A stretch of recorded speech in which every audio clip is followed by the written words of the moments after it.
Bonjour à toutes, bonjour à tous, bienvenue sur Klebs Experiences. Je suis Claude Epouly-Bombogo, avocate au barreau de Poitiers, médiatrice inscrite à la Cour d'appel de Poitiers ainsi qu'au Centre national de médiation des avocats et associée de la CELAL Kleb Avocat Médiateur.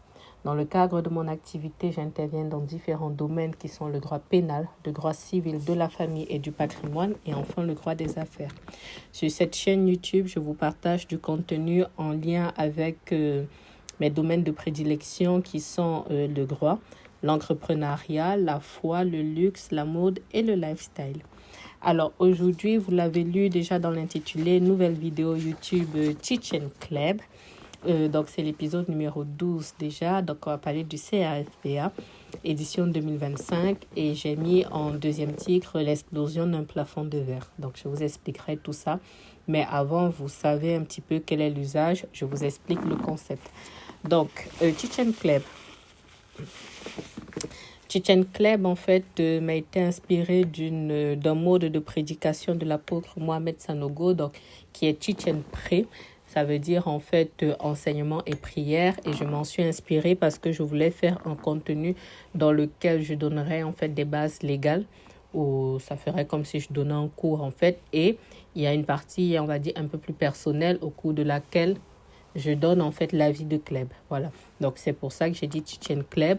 Donc ça me permet de faire on va dire comme un enseignement ou de donner des thèmes ou de donner des termes de droit, on va dire ça comme ça, sachant que la priorité pour moi est de commenter dans cette capsule et de commenter l'actualité nationale et ou internationale.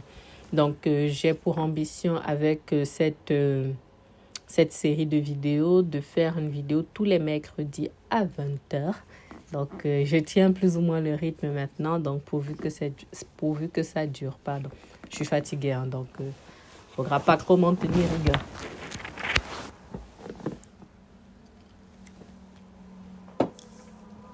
Alors, je le disais du coup en intitulé nouvelle vidéo Teach and Kleb. Vous l'avez vu du coup c'est AFPA. Donc d'abord le plan et après je vais tout vous détailler. Donc le plan en 3 étapes. En réalité il y en a 2 mais je scinde en 3 pour que ce soit plus digeste. Donc la première je vais vous parler des textes de loi. La deuxième, du coup, je vais vous parler d'un retour d'expérience, donc d'où la partie l'explosion d'un plafond de verre. Et la troisième partie, ce sera en fait sur les conseils. Je n'ai pas listé les conseils que je vais donner, mais je vais voir en fait comment ça va évoluer au cours de la vidéo. On y va un petit peu au talent. Donc, le CRFPA, c'est un examen. Donc, CRFPA, de manière globale, c'est Centre régional de formation à la profession d'avocat. Donc, en fait, les CAFPA, ce sont les écoles d'avocats. Il y en a plusieurs dans le pays. Donc, le CAFPA, de manière un petit peu familière, c'est la désignation qui est donnée, en fait, à l'examen d'entrée en école d'avocat. Donc, l'actualité, c'est que les futurs confrères vont passer l'examen d'entrée en école d'avocat. Du coup, ils vont commencer là début septembre. Et je me disais, en fait, j'ai repensé ces derniers temps et je me souvenais de moi à l'époque, on va dire ça comme ça. Donc, je vais vous faire mon retour d'expérience dans un premier temps. Et en troisième partie, comme je disais, je vais donner des conseils, en fait, pour les personnes qui seraient intéressées par cet examen, les conseils que je peux donner sur la base de mon expérience. Alors, dans un premier temps, du coup, partie 1, on va dire, sur les textes de loi. Il faut que vous sachiez que l'examen d'entrée en école d'avocat est un examen qui est extrêmement encadré, qui est totalement réglementé. Donc, je vais vous lire les textes de loi. Je vais regarder ici, en fait, et je vais vous dire. Je vous mets les captures d'écran là. Donc, la première capture, du coup, je l'ai prise, en fait, sur le site du CNB, dans le Conseil national des barreaux. Donc, il vous donne, en fait, pas mal d'indications si vous voulez en fait être avocat, sachant que l'examen d'entrée en école d'avocat a lieu en fait sur le territoire national plus les dom-toms une fois par an. Donc ça commence en septembre. Donc on vous pose un petit peu les conditions. Il faut s'inscrire à l'université de son choix. Donc jusqu'au 31 décembre de la veille de l'année précédant l'examen. Donc vous vous inscrivez en fait à l'IEJ, l'Institut d'études judiciaires. Partant de là, vous vous inscrivez à l'examen. Voilà. Et les lois ont un petit peu évolué parce qu'avant, il fallait justifier d'un Master 1. Maintenant, il faut justifier d'un Master 2. Donc, ça upgrade un petit peu. Donc c'est ça en fait. En pratique, on vous dit que l'IEJ au sein de l'université dispense aux candidats à titre facultatif des enseignements de préparation à l'examen du coup d'accès au CFPA. Et maintenant, pour accéder au CFPA, il y a les examens en 2 étapes. Donc, on a d'abord les écrits, ensuite on a les oraux. Donc, les écrits, du coup, sont les épreuves d'admissibilité. Donc, vous avez d'une part, du coup, une note de synthèse. On va reparler de la note de synthèse. Donc, note de synthèse, épreuve de droit des obligations. Donc, ça sont les épreuves, en fait, qui sont communes à tous les candidats. Et ensuite, du coup, 2 autres épreuves qui sont dans les matières que les candidats choisissent. Donc, droit civil, droit des affaires, droit social, droit pénal, droit administratif, droit international, droit européen ou droit fiscal. Ensuite, une épreuve de cas pratique et une épreuve de procédure. Donc, dans le détail, en fait, ça renvoie à l'article 5 du décret du 17 octobre 2016, fixant les programmes et modalités d'examen d'entrée du cours en CFPA. Donc, je ne vais pas vous lire le détail de l'article, mais je vais vous mettre la capture d'écran ici, donc qui dit bien que... En fait, c'est tellement carré, on vous dit bien que la note de synthèse est rédigée en 5 heures, donc coefficient 3, droit des obligations 3 heures, coefficient 2, les épreuves du coup les 2 autres matières du coup COF 2, je crois, donc 3 heures aussi. Ensuite, l'épreuve de procédure 2 heures. Oui. Donc, je vous mets ça là, ça peut être intéressant pour les personnes qui se sentent concernées. Hein. Donc, ensuite, vous avez plus tard, du coup, pour les admissions. Pour les admissions, c'est l'article 7. L'article 7, donc, en fait, vous passez, en fait, les admissibilités. À peu près 1 mois après, vous avez les résultats des admissibilités. Ça sort, en fait, dans le pays à la même date. Hein. Donc, vous avez les admissibilités. Ceux qui sont admissibles passent, du coup, les oraux quelques jours après. Et du coup, dans les oraux, vous avez ce qu'on appelle le grand taux, le fameux grand taux. Vous avez le grand oral, donc 30 minutes devant un jury, donc coefficient 4. Avant, c'était pas 5. Bon. Ensuite, du coup, un échange en anglais, donc coefficient 1, 15 minutes. Et ensuite, normalement, il y a une autre épreuve. Ah, ils ont enlevé la 3e épreuve. Ah, bon, je vais vous en reparler quand je parlerai de mon retour d'expérience.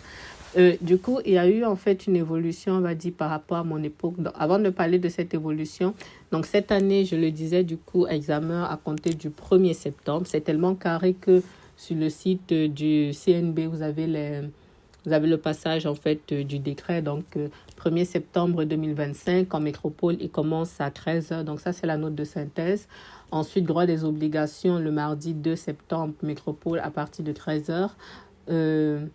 L'autre matière choisie, du coup, le mercredi 3 septembre, à partir de 13 heures. Épreuve de procédure, le jeudi 4 septembre, à partir de 13 heures aussi. Donc, vous avez un arrêté, du coup, du 11 mars 2025 qui fixe les dates et les horaires. Donc voilà, il y a eu du coup des évolutions parce que moi je l'ai passé en 2015. Donc il y a eu des évolutions. En fait, par la suite, j'ai trouvé un excellent article là que je vais vous mettre du site Actu Juridique. Donc qui a relevé en fait le niveau parce qu'au moment où moi je passais l'examen d'entrée en école d'avocat, je en reparlerai. Moi j'avais déjà un Master 2, mais en tout cas on pouvait y accéder en faisant son Master 1. Et aujourd'hui, du coup, le niveau a été un petit peu relevé parce que maintenant, on exige notamment que vous ayez déjà, en tout cas qu'au moment où vous composez, que vous puissiez avoir un Master 2. Donc, que vous ayez tous les crédits, en fait, qui composent le Master. Voilà. Après, bon, on rajoute d'autres choses pour pouvoir décaler un peu pour composer après s'il y a besoin. Ce genre de choses. Donc, voilà, en fait, ce que dit la loi, sachant que lorsque vous passez en fait les oraux quelques jours après, il y a la grande proclamation, donc où on a en fait ceux qui sont définitivement admis sur le territoire national. Pareil, publication sur le site du CNB quelques jours après, et après vous rejoignez en fait les différents CFPA auquel vous voulez vous inscrire, mais ça, c'est une toute autre procédure. Donc aujourd'hui, je voulais faire le focus vraiment sur le CFPA. Donc ça, c'est la partie, on va dire, un peu plus barbante, mais qui pose en fait le cadre sur les textes de loi. Donc maintenant, partie 2, donc on va dire l'avis de Kleb, mais en réalité, ici, ce sera l'expérience de Kleb. Il y a beaucoup de choses à dire.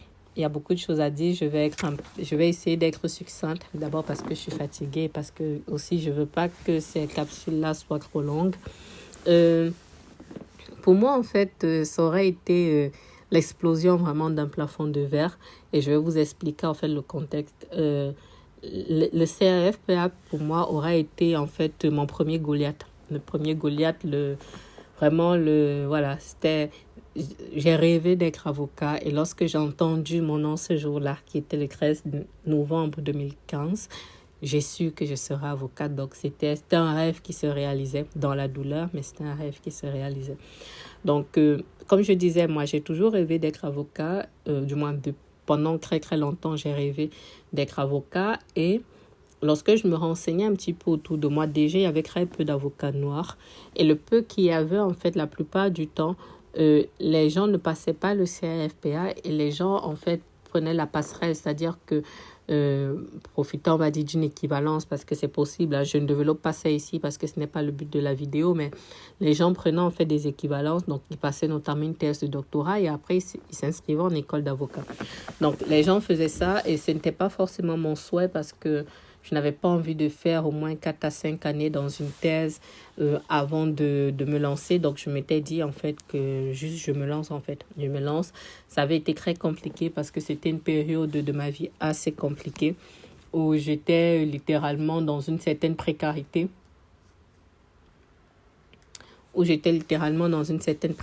Sur le plan financier. C'était très compliqué. Je venais d'arriver dans la ville de Poitiers, une ville que j'ai très très longtemps pas aimé du tout. Donc je subissais ça et puis j'avais du mal à trouver des jobs. C'était vraiment compliqué. Et aussi les programmes sont plutôt lourds. On se rend pas compte, surtout pour des personnes qui ont commencé leurs études hors du territoire français. Les programmes sont quand même vraiment lourds et il faut maîtriser en fait toute la partie liberté fondamentale et tout le reste. Donc je ne me sentais pas en confiance. Donc première année, je décide en fait de financer une prépa. Il existe en fait des prépas, mais mes moyens ne me permettaient pas d'avoir une prépa en présentiel. Donc je finance en fait une prépa à distance qui m'aidera, mais ce n'est pas la folie, mais ça m'aurait aidé au moins à avoir un petit peu la trame, à avoir un peu confiance en moi, en me dire voilà, tu peux y aller, tu peux tenter tout le reste. Donc, je tente dans ces conditions-là. Moi, j'ai été inscrite à l'IEJ de Poitiers ici, donc je ne l'ai pas eu la première année. Ça a été une vraie onde de choc. Parce que j'avais vraiment beaucoup sacrifié. Et comme je disais, le contexte était particulier parce que c'était vraiment très, très difficile pour moi. J'ai eu du coup l'immense chance dans ce contexte-là d'avoir ma meilleure amie qui me dit voilà, viens me voir là où je suis, ça va te changer les idées parce qu'elle s'inquiétait pour moi et que j'étais vraiment très mal. Donc je suis allée la voir quelques jours.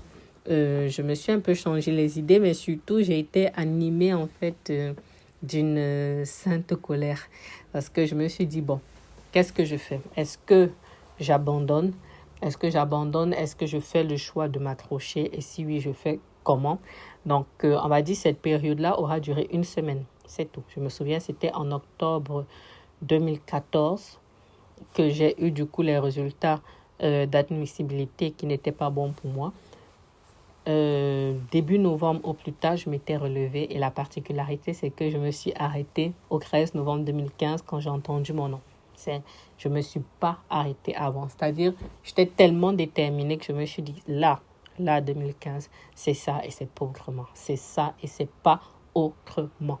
Voilà. Donc, j'ai mis quand même un ensemble de choses en place, parce que le tout n'est pas juste de dire que c'est comme ça et c'est pas autrement. C'est à cette période-là que j'ai commencé à consommer du café. C'est à cette période-là que j'ai commencé à travailler le week-end, à part les jobs où parfois je pouvais faire des jobs étudiants les week-ends, mais c'est là que j'ai commencé à bosser les week-ends. C'est là que j'ai commencé littéralement à emménager dans les bibliothèques. En fait, je suis passée à un autre niveau et j'en reparlerai dans la partie conseil. Je suis vraiment passée à un autre niveau. Et pour la petite anecdote, honnêtement, quand je commençais, donc début septembre 2015, j'étais déjà sûre à 80, au moins 80%, je savais que je l'aurais. Mon niveau de préparation était tel que j'avais tellement la haine que je savais que je l'aurais. Et la particularité, c'est que du coup, moi j'avais le grand taux, il avait fait en fait en 2 étapes. En, En fait, ils avaient scindé ceux qui avaient été admissibles, ils avaient scindé en fait en 2 étapes. Donc moi, j'étais passée le premier jour et je me souviendrai toujours. Le premier jour, en fait, je suis partie, j'étais fatiguée, j'étais extrêmement fatiguée. Et je me souviens, j'avais appelé ma maman, je lui ai dit, c'est bon, je serai avocat. Et elle me disait, mais dis-moi, est-ce que c'est que les résultats sont sortis? Tu ne veux pas me dire et tout. Je lui ai dit, non, les résultats ne sont pas sortis, mais je sais le travail que j'ai fourni. Je le savais d'ailleurs déjà depuis quelques jours, mais je lui ai dit que non, après le grand tour d'aujourd'hui, je sais que je serai avocat. Et c'était un moment particulier parce que j'étais exténuée, j'étais sur les rotules. Je ne vais pas raconter ici tout le détail de toutes les difficultés, on va dire ça comme ça, parce que ce serait trop long et c'est pas ça le but. Mais voilà, c'était un moment particulier et du coup, ce 15 novembre-là, je travaillais dans un centre d'appel à ce moment-là et j'avais réussi en fait à faire inverser mes heures parce que je travaillais le soir habituellement et là, en fait, je faisais la proclamation en fin de journée vers 15-16 heures, un truc comme ça, on va dire dans l'après-midi. Et j'avais pu en fait faire changer mon planning pour pouvoir être là, pour pouvoir entendre. Et voilà, j'ai entendu mon nom. Je ne sais pas si je vais retrouver, je ne pense pas que je puisse retrouver les captures d'écran parce que ça fait quand même 10 ans cette année. Et voilà, c'est quand même quelque chose de particulier. Et c'était la première fois, comme je dis, ça a été le premier plafond de verre que j'ai brisé. Et voilà, c'est important pour moi de pouvoir m'en souvenir. Donc voilà, j'ai fait succinct pour mon retour d'expérience parce que du coup, je vais parler du coup dans la partie croix. Ça fait beaucoup de du coup, hein. Mais je vais parler dans la partie croix des différents conseils que je donnerai en fait à ceux qui se préparent cette année pour l'examen d'entrée en école d'avocat. Et ça va éviter qu'il y ait les doublons. Il faut savoir en fait que l'examen d'entrée en école d'avocat est souvent comparé à l'examen d'entrée à l'ENM, qui lui est un concours.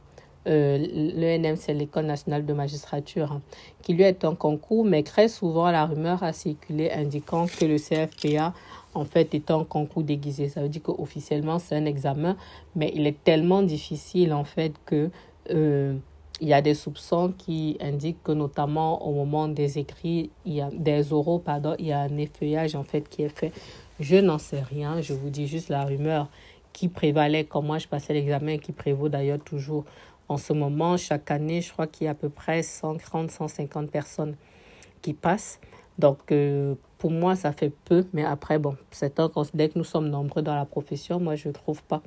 Mais bon, voilà. Donc, par rapport à mes conseils, conseil numéro 1, ayez confiance en vous. Ayez confiance en vous. Lorsque on n'est pas forcément issu d'un milieu dans lequel vous côtoyez des personnes qui sont dans le monde judiciaire, ça peut être impressionnant, ça peut être difficile. C'était le cas pour moi, c'est-à-dire que je n'avais pas nécessairement d'exemple de personnes ayant accompli ce que je voulais accomplir. Au dernier instant, j'ai eu une personne, mais qui n'était même pas proche, qui était lointaine, camerounaise aussi. Et je me suis dit, bon, si elle y est arrivée, je peux y arriver. Mais je n'avais pas forcément d'exemple. Il y en a, par exemple, qui ont dans leur famille des avocats, des magistrats, des notaires, des greffiers, donc qui sont un peu familiers à ce. Moi, je n'étais pas familière de quoi que ce soit, donc il faut avoir confiance en soi. Deuxième des choses, si vous pensiez que vous travaillez, sachez que vous ne travaillez pas. Bossez. Bossez, mais très, très dur. Bossez. Moi, je n'ai pas eu d'été. Après, il y a plusieurs écoles par rapport à ça. Il y en a qui vont dire non, reposez-vous, ce genre de choses. Moi, je fais partie des machines. Bossez. Bossez dur. Ne laissez pas de marge d'erreur. Pour moi, on va se reposer après. On va se reposer après. Apprenez à juguler votre stress. Donc ça, c'est le conseil numéro 3. Apprenez à juguler votre stress. Je sais que ce n'est pas facile. Je sais que c'est handicapant, mais essayez de le faire. Conseil numéro 4, soyez très organisé dans ce que vous devez faire, parce que moi, c'est ce qui m'a sauvé la deuxième année. C'est que j'ai eu tellement mal la première année que lorsque je me suis relevée de ça, je me suis dit que je ne peux plus ressentir cette douleur. Je ne peux plus. Je ne peux plus me remobiliser un an comme ça. Non, j'ai pleuré. J'ai beaucoup, beaucoup pleuré la première fois. Je me suis dit, ça ne peut pas se reproduire. Et j'ai mis en place un plan par rapport à chaque matière. Donc, ça rejoint, on va dire, le point numéro 5, soyez structurés. Soyez très structurés. J'ai mis en place, en fait, des plannings. J'ai identifié mes points forts, mes points faibles. J'étais allée voir mes notes pour savoir à quel endroit j'étais tombée. Comme je dis, j'ai identifié mes points forts et mes points faibles, pardon. Et j'ai maximisé mes points forts. Pour les points faibles, j'ai juste limité la casse. Par exemple, la note de synthèse, c'est un exercice de 5 heures. C'est un exercice de 5 heures et vous ne connaîtrez pas forcément le sujet à l'avance. La note de synthèse, c'est un exercice dans lequel on vous donne en fait un document comme ça d'une 50aine ou 70 pages en recto verso, différents types, hein, des articles, voilà, plein de crues, des textes de loi et tout le reste. Vous devez en fait rédiger, on va dire comme une dissertation dessus en 4 pages. La note de synthèse, il y a beaucoup d'aléas parce que vous pouvez ce jour-là, je ne sais pas moi, être très stressé, vous pouvez avoir reçu une mauvaise nouvelle, vous pouvez avoir mal dormi, vous pouvez être un peu malade, il peut se passer tout et n'importe quoi. Moi, la note de synthèse, j'ai fait des simulations, je n'avais pas des notes folles, donc je me suis dit, on limite la casse, par exemple. Donc, observez vos points forts et vos points faibles et optimisez-les. Ensuite, comment dirais-je, dans la partie en fait restructurée, moi, je me suis rapprochée de mes professeurs. Comme je vous dis, non seulement j'ai consulté mes copies, mais surtout, je me suis rapprochée des professeurs pour savoir comment j'aurais pu mieux faire pour optimiser en fait les choses. Donc, ils m'ont donné des conseils par rapport à ça. Rejoignez tout ce qui est groupe, mais en plus, maintenant, il y en a de plus en plus, groupe Facebook, groupe WhatsApp d'anciens étudiants, ce genre de choses. Si vos moyens vous permettent, faites une prépa. Mais une vraie, hein, parce que j'avais fait une prépa où vous pouvez vraiment être sur place, suivre les cours, ce genre de choses. Si vous avez des personnes qui peuvent être comme des exemples pour avoir des retours d'expérience, profitez-en. Qu'est-ce que j'allais dire? Si vous êtes croyant, j'aurais dû commencer par ça, mais si vous êtes croyant, priez, priez beaucoup. Priez, priez, priez, ça va contribuer en fait à vous stabiliser, à gérer tous les aléas, ce genre de choses.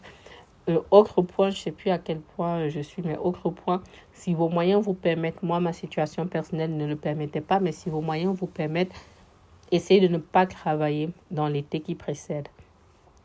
Essayez de ne pas travailler parce que moi, le temps que j'ai passé à travailler en centre d'appel, c'était comme 30 heures par semaine. C'est du temps que je ne passais pas à étudier. Donc, c'est pour ça aussi que j'étais beaucoup plus fatiguée. Autant, je ne vais pas vous encourager à aller vous prélasser sur les plages et tout le reste. Autant, si vous pouvez quand même bien reposer votre corps, c'est quand même important pour que vous ayez un esprit dégagé et que vous soyez apte à bien repartir.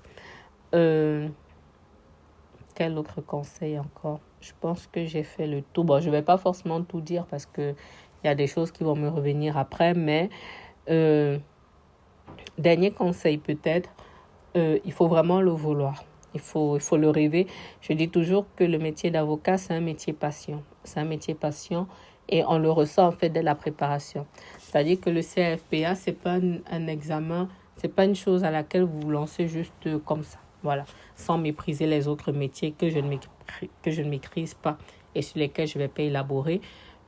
Être avocat, comme je dis, c'est une passion, c'est une chose dont vous devez rêver et c'est une chose que vous allez devoir mériter. Et même au stade où on est, où je suis aujourd'hui, je mets encore des choses en place qui me permettent de mériter la place que j'ai, encore plus quand vous êtes au début. Donc, ah oui, le grand taux. Autre point encore, le grand taux, faites un maximum de simulation. Faites un maximum de simulation, cultivez-vous un maximum sur l'actualité nationale et internationale parce que vous pouvez être interrogé là-dessus. Bon, s'il y a besoin, je pourrais faire une autre vidéo par rapport à ça, mais cultivez-vous au maximum. Tout élément qu'il y a dans l'actualité nationale et internationale, par exemple tout ce qui se passe en ce moment, Gaza, RDC, États-Unis, Ukraine, élection présidentielle en Afrique, ce genre de choses, cultivez-vous au maximum parce que ça peut tomber. Déontologie, j'avais sorti ça. C'est un vieux manuel. Hein. Mais règles de la profession d'avocat, vous voyez, pour moi, c'était l'édition 2016-2017. Ça venait de sortir au moment où moi, je composais. Si vous pouvez l'acheter, achetez-le. Ça va vous aider, en fait, ça va vous aider à commencer dans la profession, mais ça va vous aider aussi à préparer le grand oral parce qu'il y a forcément une partie un peu déontologie à cette ère où les relations se tendent un petit peu entre les magistrats et les avocats. Voilà, donc ça peut être intéressant qu'on puisse vous interroger, que vous ayez quelques informations là-dessus. Voilà, j'ai donné un peu des choses en vrac comme ça, mais j'espère que ça pourrait aider quelqu'un. Au-delà de tout, moi, je voulais encourager les futurs confrères. Vous avez un rêve, battez-vous pour ce rêve. Voilà, dans moins d'un mois, vous descendez dans l'arène. Je vous souhaite le meilleur. J'espère que d'ici fin novembre, vous serez en train de sabrer votre champagne quelque part. Naturellement, l'abus d'alcool est dangereux pour la santé, à consommer avec modération. Mais je vous souhaite d'être en train de fêter, en tout cas, cet exploit-là dans quelques mois. Et puis moi, du coup, quand j'ai entendu mon nom, ce fut l'explosion de mon premier grand plafond de verre. J'en ai eu d'autres, par la grâce de Dieu, j'en ai eu d'autres depuis, mais c'était le premier où je me suis dit, mais waouh, quoi, waouh, c'est l'une des rares fois où j'ai vraiment été très, très fière de moi. Vraiment parce que c'est un travail de titan, pardon. Donc voilà, je suis fatiguée. J'espère que ça vous aura plu. Je vous lis dans les commentaires si vous avez des observations à partager, toujours dans le respect parce que vous le savez, s'il n'y a pas de respect, pour moi c'est un blocage. Je vous donne rendez-vous mercredi prochain pour un nouvel épisode de Teach and Club. Et dans l'attente, je vous souhaite une excellente soirée. Je vous remercie pour votre fidélité et je vous dis à bientôt sur Clubs Experiences. Au revoir.